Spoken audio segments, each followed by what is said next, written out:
As we investigate history here at Faith United, we go deeper and deeper down a rabbit hole. And as we go down, we can't come back because our minds and our thoughts and our brains are changed by all the discoveries that has been made across the world for centuries now. Most of that were kept away from us for various reasons. And that's why it's so vital to learn the lessons from history, because they say if you do not learn from your mistakes in history, you tend to repeat them. So may we learn so that we do not repeat our mistakes from our history. And therefore I want to take you to one of the well-known people in our history, which you particularly will know, because he so-called discovered the Americas. Christopher Columbus discovered a world where native people already lived for ages, where there were civilizations beyond our imagination, and here this guy came on a ship from Europe and says, "Oh, I have discovered the Americas, the new world, the conquest for paradise in 1492. The victors write the history. Of course, that is always how it's been.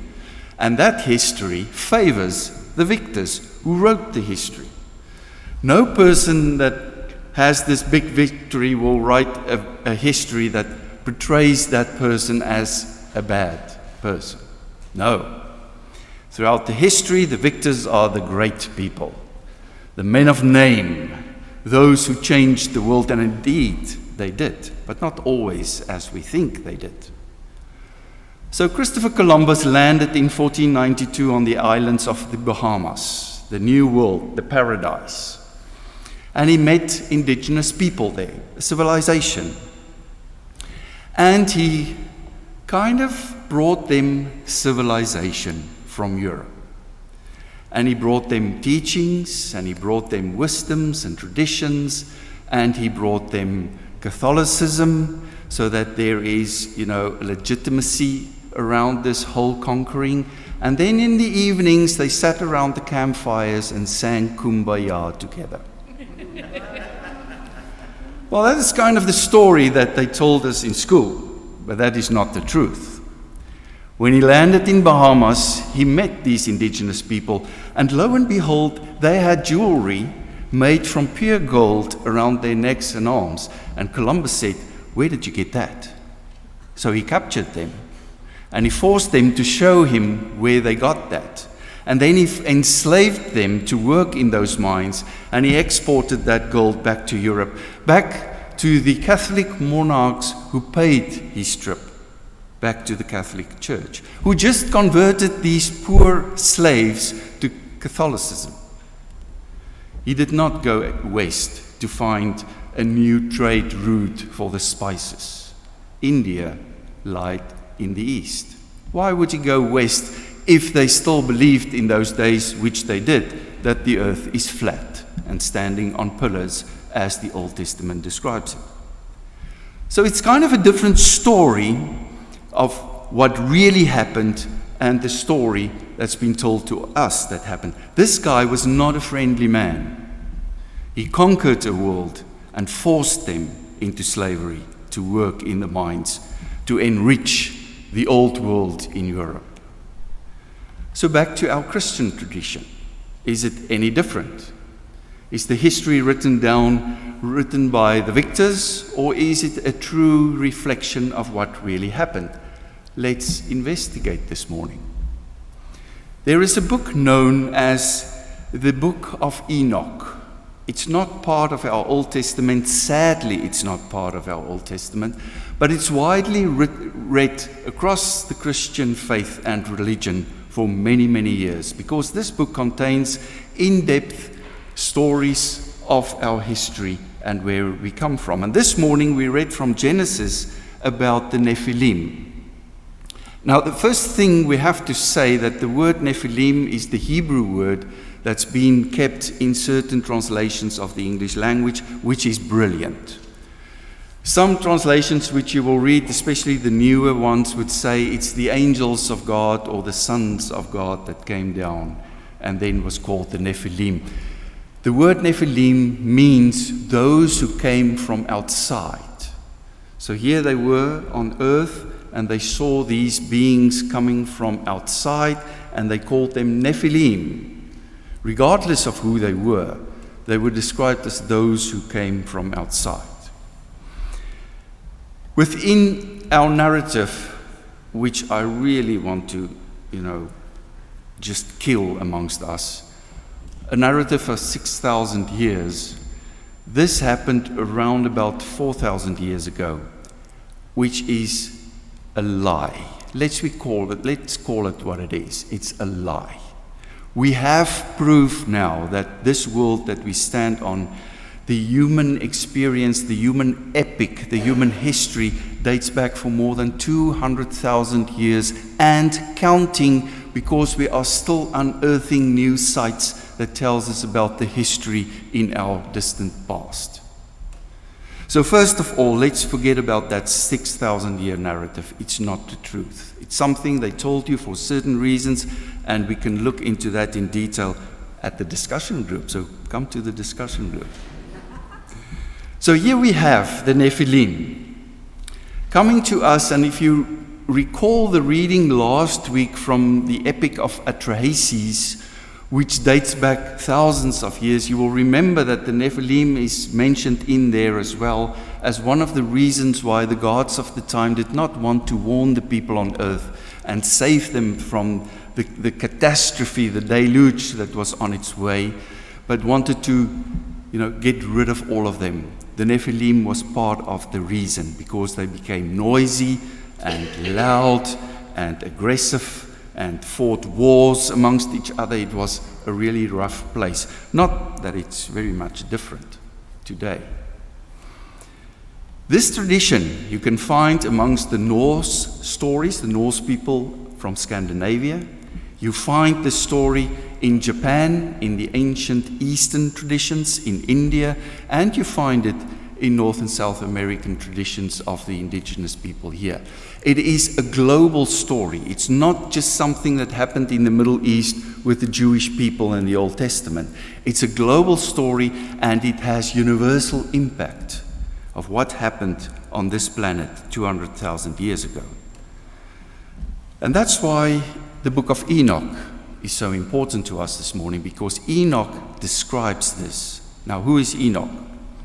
There are two Enochs in history. The first Enoch that we read of is the son of Cain. Remember, Cain was the son of Adam and Eve in the biblical story, and Cain's first son was called Enoch. And Cain, you remember, murdered Abel, and then he was sent off to his own land, and the lands of Cain is today's Lebanon, Syria, and Israel. That area was given to Cain and his descendants to go and live in peace. Because the center of civilization in the Middle East was between the Tigris and the Euphrates River, modern-day Iraq. So Cain was kind of sent out because of what he did, and his first son was Enoch. But that's not the Enoch of who the book of Enoch is written about. It's the second Enoch. And the second Enoch is the son of Gert, and you can read about him in Genesis 4. And Gert is a son or a grandson of Seth, the third son of Adam and Eve. So it's come down from the same bloodline than Cain and his Enoch. So this Enoch is who we read about in Genesis 5 that says, he walked amongst or with God, and he pleased God, and then God took him away so that he didn't face death. That's the story about this Enoch in Genesis. Now, what is really important is your Hebrew lesson for this morning. Remember, we read Hebrew from the right-hand side to the left-hand side. It's the other way around than our English language. So the first word on your right-hand side is Eloah, which is a single form of the name God. Then the middle word is El. You see the first two letters is always the same. El, also a single form of the name God. And then the word to your left is Elohim. The im suffix at the end says it's plural. It's Elohim, meaning gods. Now, when the Judaism faith became a monotheistic faith, they went back to their Torah and the first 5 books, which traditionally is known as the books of Moses, which it isn't. But they went back to the Torah and tried to change this and said every time you see Elohim in the Old Testament, it means just God, single form. It's a lie. It's not the way the Hebrew language works. This is Hebrew, and Elohim in Hebrew is gods, plural. Because in its essence, in its roots, the Judaistic faith was a pluralistic faith. They had many gods. And then up to the time when they met Yahweh, and the tradition in the Egyptian culture where they met a monotheistic God, they brought that idea into the Judaism faith, and they changed their ways and said we have only one God, and his name is Yahweh. And whenever you read in the Torah or other scriptures of the Jewish faith and you read Elohim, you must read it as a singular form. So what does Genesis actually says? It says Enoch walked among the gods, and they favored him, plural. And they took him away for various reasons, which we can look into at a later stage. Now, the book about Enoch and his history was written between the years 300 BC, before Christ, and 100 CE, Common Era, after Christ. So around about that 400 years, this book of Enoch was written. And we think that it was written by the Essenes, which was a Jewish group that gathered in the little town of Qumran, close to the Dead Sea, and they formed a little sect there, which was more agnostic or spiritual approach within the Judaism. They had a big influence in today's Kabbalah, or the spiritual tradition within the Jewish faith. And you can read their scriptures in the findings that they found in the Qumran caves, and they call it today the Dead Sea Scrolls. So the book of Enoch was part of the Dead Sea Scrolls, and that's why we have it today to read about it. And what does Enoch say? Enoch, the guy that walked among the gods, and the guy that was favored by the gods, wrote the following. Now, Enoch is not 4,000 years or 5,000 years ago. This dates back to thousands of years. Long before the deluge, this history happened. When they combined it in the Old Testament, they put it within a 6,000-year narrative, which is wrong. So this dates back thousands of years. And Enoch says there were 300 watchers. Now, watchers you can also translate with Nephilim, or gods, or those who came from above. And they came down to earth, and 200 of them became fallen, because they found the women in that area, and that area was the area where the descendants of Cain lived, because they came down to the mountain of Hebron, which is in modern-day Lebanon. And they found the woman in that area very beautiful and attractive, and they fornicated with them, and then the giants were born, the men of renown, as the story in Genesis described them, and they were also called the Nephilim. So that is where the Nephilim came from. It's these gods, and they were called gods because they came from above, and the people on earth experienced and thought they were gods coming from outside. So they created this nation, or this group that was called the Nephilim here on earth. And these people were not friendly. Now, this is a map of the Middle Eastern area, and you can see as we go along the encircled area there. It's called the Anakim. Now, the Anakim is another word for Nephilim. the red circle there in the middle. Now that is where modern-day Israel is. So they lived there, these descendants. Then the deluge happened, but a lot of them did survive. Maybe through atrahasis, maybe being on high mountaintops and escaped the flood. We do not know, but a lot of them, and that's why the gospel the Old Testament says, the Nephilim lived in that time and after that, a long time after that. So a lot of them did survive the deluge, and we do not know how or why, but we know they were there. And then we have Moses. Now, if we think of Christopher Columbus and the stories that they told us about him and the story that they didn't tell us, which is the true history, and we go to Moses, it's not different. So this was the prophet of the Jewish people. And he was born in Egypt to a slave mother, but was raised in the Pharaoh's palace. And then he fled because he killed an Egyptian, and he fled and he met God at the burning bush, and he was sent back to save the Israelis from their slavery in Egypt. And God sent the 10 plagues through Moses, and then he took the nation and he opened the sea, and they moved through, and he looked after them in the desert times. And then he came to a mountain just before they entered the country or the promised land of Canaan, and he died. And we have this picture in our minds of a loving and fatherly prophet of the Israeli people that really had the best interest of his people at heart, and he brought them the 10 commandments, and he showed them the love of God, and he brought them into or just before the promised land. That's just half the story.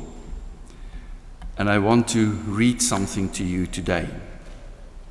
So the first time they approached the promised land, it's in Numbers 13. It's in your Old Testament.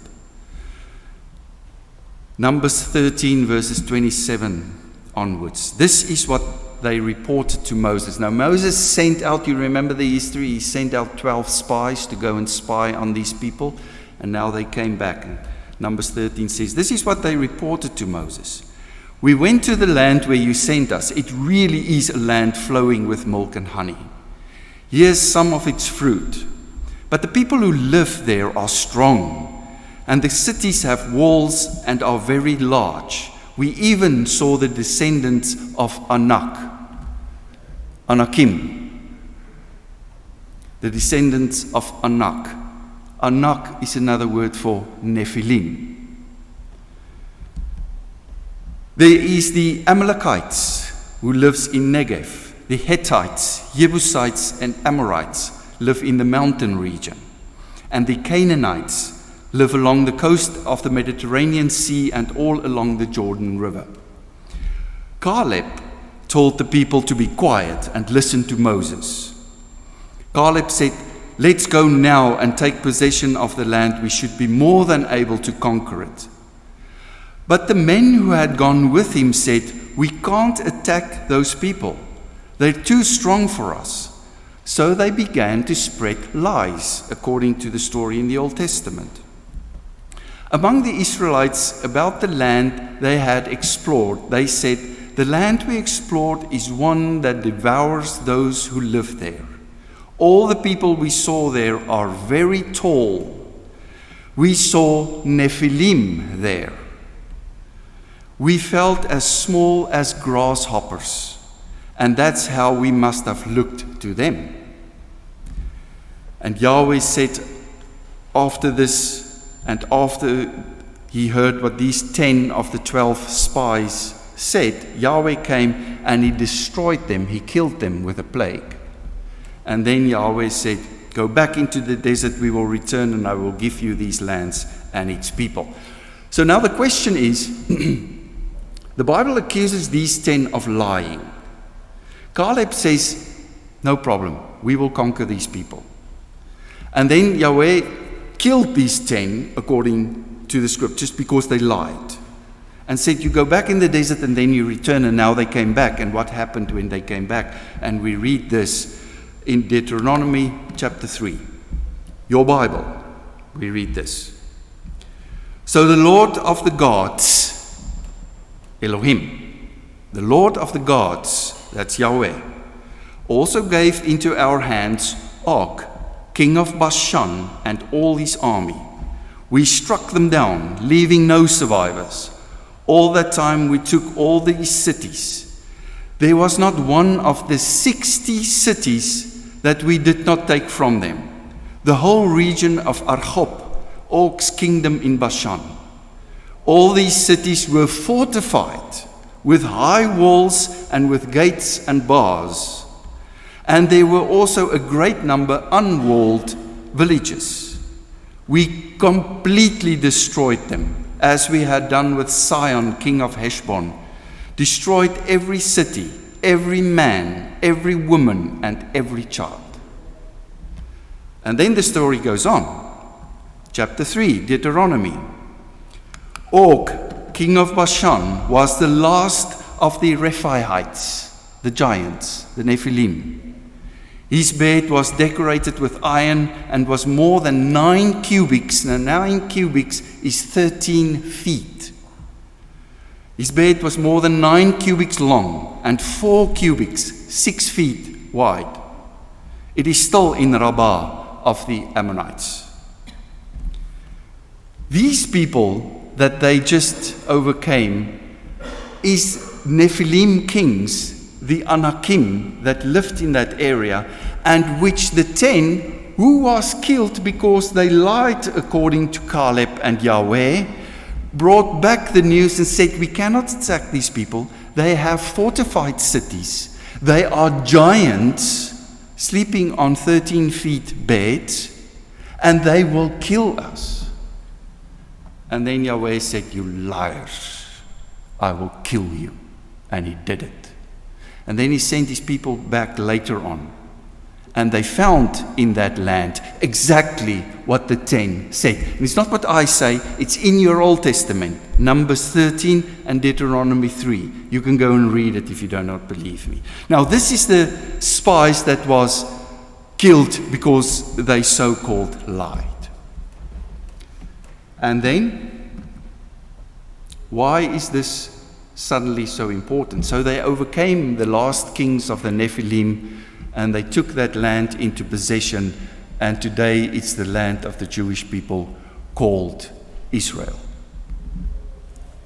So we have this.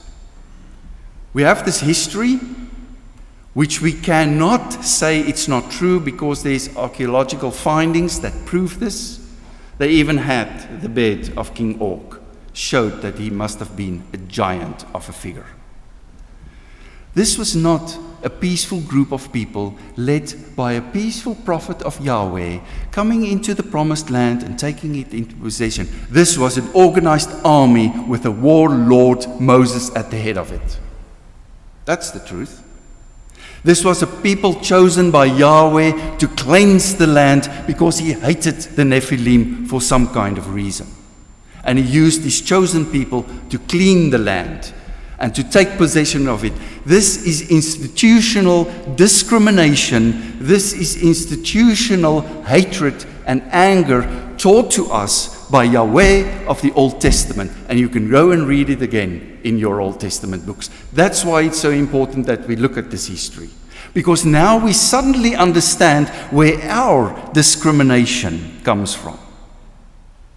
That's why this church and many other have to have affirming committees to teach us to love all the children of God. Because in our DNA and in our psyche, in our true essence of being human, it is being pushed into us to hate, to discriminate, and those who do not is not favored by the gods to just kill them and wipe them off the face of the earth. That's the history that we come from, and you read it in your Old Testament. It's not what I tell you. It's written there, and you can go and read it. It's a shame that the Christian faith has to go through these ways of changing our psyche and changing our minds to the God that Jesus brought, the God of light and the God of love. The God that said, I sent you my Son for everybody.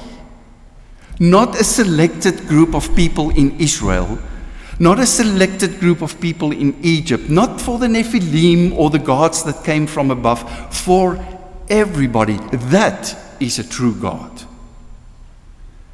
And that is the creator of this universe and this earth, and that is the creator of us. We are the offsprings of this God that Jesus brought to us, saying it's the God of light and it's the God of love. And when you understand that, you will embrace the light and love, and you will bring that God into a world that fight wars to do ethnic cleansing as we speak. Nothing has changed from Deuteronomy chapter 3 and Numbers chapter 13. It's lies upon lies to do things that the powers to be in this world wants us to do for them and not for God, but we do it in the name of the gods. And that's the shame. So may we, through these histories in our Old Testament, not throw it away and say, we do not want to read this, but may we read it and learn from it and not repeat the mistakes of the past. May we read it and understand why Jesus says there's only one thing in this world, and that is love. Love. I want to say it again. Love. Amen.